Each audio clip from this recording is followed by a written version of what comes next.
now what you know now. That's the title of my talk. Sounds idiotic, doesn't it? Well, I am an idiot. And I'm brilliant. I just wish I knew from moment to moment what I was about to be. I know you think I'm exaggerating. It sounds harsh, idiotic. But I'll give you an example. I just bought a mirror for my office, so when I come back from the lunchroom, I can see if I have spinach in my teeth. You know where my office is? The dance studio. One big mirror. I remember when those articulated buses first came out, and somebody told me you had to have a driver in each half. And I said, really? How is that going to save money? So that's an example of stupid and smart in the same sentence. That I have the capacity for both is something that I know now about myself, as opposed to when I was younger and constantly scanning for clues. Am I smart or not? Am I pretty or plain? Am I special or just kind of regular? And now I know the answer. Yes. I had occasion to think about this a lot last summer when I was cleaning out old boxes, and I kept coming across pictures of myself at the age of the students that we teach. And sometimes I would indulge in that thought, oh man, if I knew then what I know now. And then I think, what do I know now? I mean, really know, like it's installed in me and informs my daily decisions. I want to know now what I know now. So in a couple of decades, I'm not looking back at pictures of myself at this age and saying, oh man, if I knew then what I know now.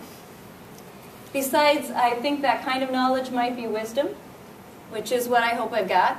Because to lecture colleagues I admire as much as you all at the end of a long day, I'd better have some high-level shit.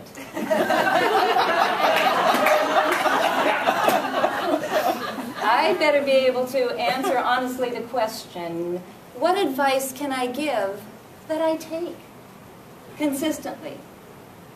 Frequently, sometimes, rarely, never.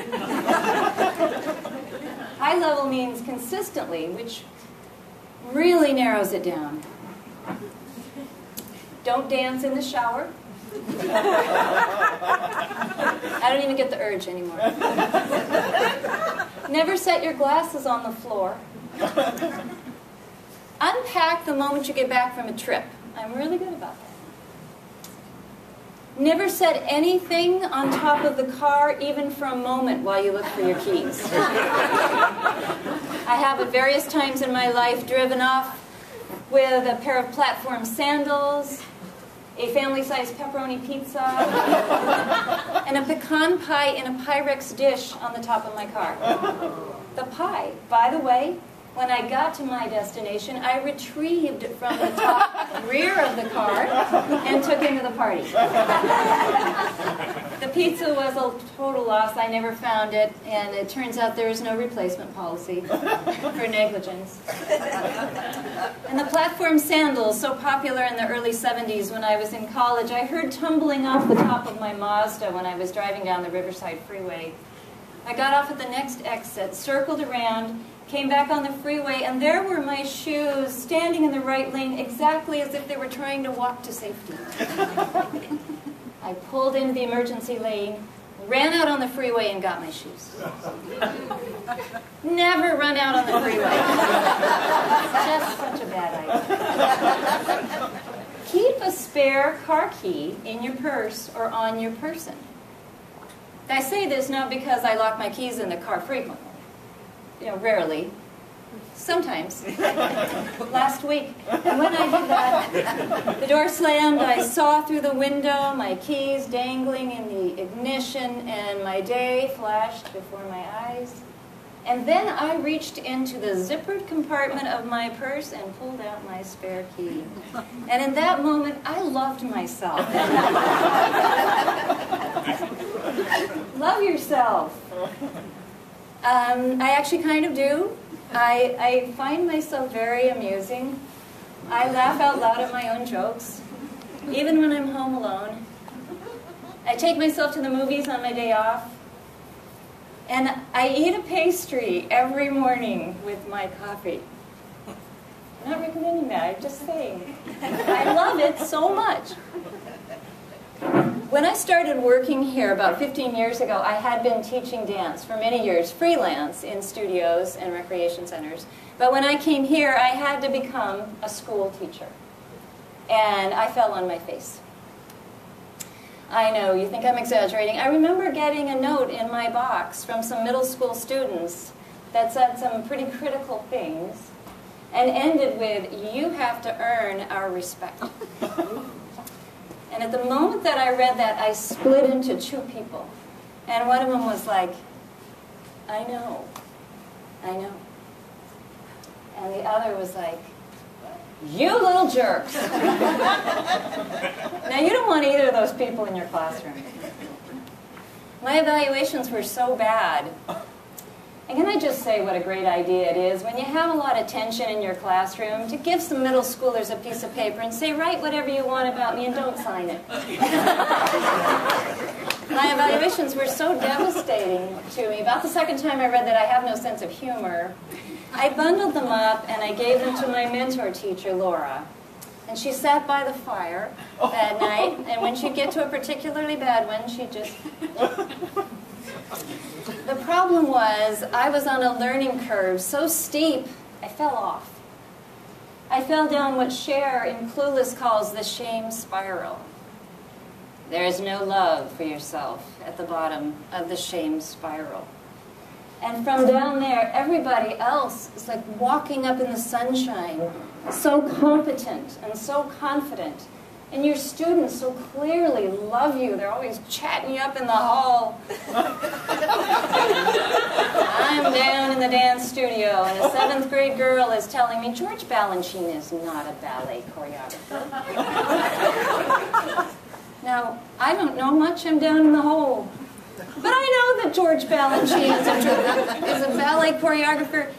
Not just a ballet choreographer, the ballet choreographer of the 20th century, if not ever. But no, my girl says, after watching the 5-minute video, I take ballet, and that is not ballet. Well, now I understand she was just doing her job. She was trying to connect her own experience with some new information. But at the time, all I could say was,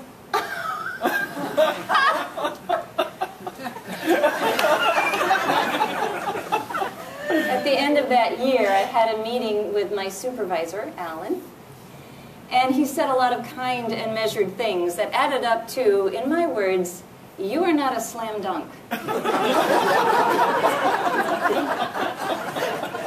But, he said, in my experience, creative teachers sometimes have a rough start, so we're going to keep you. So I got to return to my learning curve, which was also a growing curve, as I think the really steep ones are, until I grew into a person who could teach and be herself at the same time. And now, whenever there is joy in my classroom, which there is, frequently, I am so grateful.